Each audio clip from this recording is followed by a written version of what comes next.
Hey guys, welcome to another video for anatomy and physiology. And this one we're taking a look at the difference between a high ankle sprain and a low ankle sprain.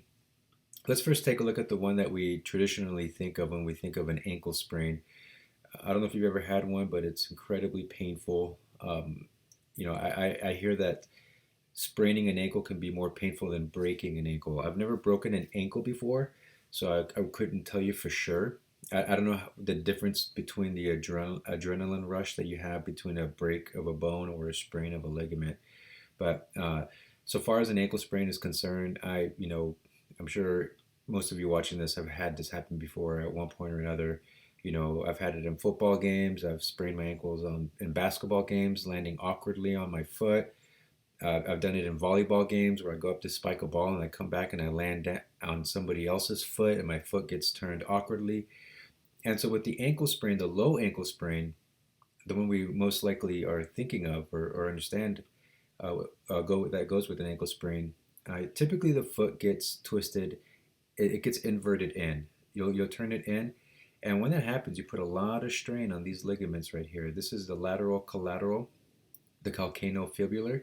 Calcano meaning that it's attached to the calcaneus and the fibula right here. Okay, and as you can see, you have two types right there. You have a superior, and then you have an inferior form of that. And then also, you can strain your inferior extensor reticulum. Okay, so that's kind of at the dorsal aspect of the foot there. I've sprained that several times right here, where you have to just ice the arch.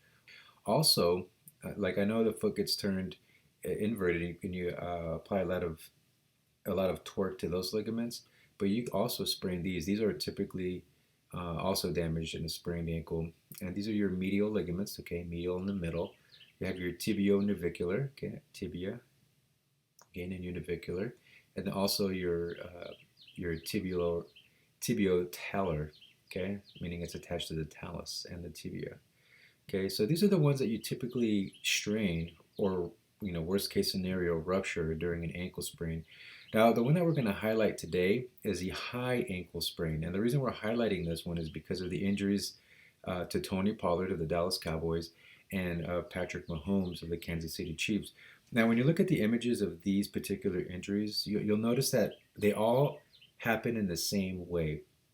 If you think back to years before, I don't know how long you've been a football fan or what have you, but Terrell Owens. Also, I made a video about this about 2 years ago with a Dak Prescott. Now he did not just rupture those ligaments, but he broke the bone, and actually, so did Terrell Owens. Now he did not break it the same way that Dak Prescott did. He kind of had like a hairline fracture where he was able to come back for the Super Bowl, but in any case, you'll notice in these images that the torque, the foot with the low ankle sprain, the foot is invertly turned, but with the high ankle sprain, it's outwardly turned.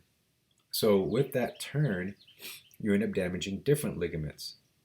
So what'll end up happening is that now you'll notice here with your talus is kind of seated right here in this little cavity, right below your tibia and your fibula.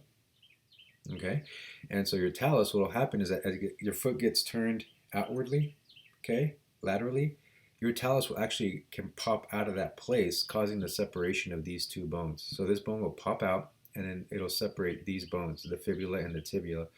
And when that happens, the ligaments that connect those two bones get ruptured, and that's the high ankle sprain. So you have your tibiofibular, that's the posterior aspect of it, and then the anterior tibiofibular ligament, and also your superior extensor reticulum, and then the one that typically gets ruptured most likely is your interosseous membrane, which connects your tibia and your fibula. Okay, and so with that ligament being sprained, it's pretty severe with the high ankle sprain. That takes a little longer because when the talus dislocates, partially or fully, you have a separation of bones. You have, a dislocation basically, and of varying degrees. Now, the fact that Patrick Mahomes is able to play the next week, that tells you that it's not as severe as like Dak Prescott per se. But typically, an injury like this can take up to 6 to 8 weeks to heal.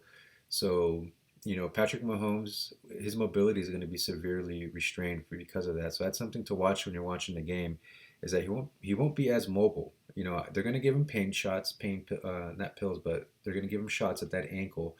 And one of the things to watch out for that too is that it's been known that when you get that pain shot at the high ankle sprain, that medicine can trickle down to the bottom of the foot, giving you a club foot.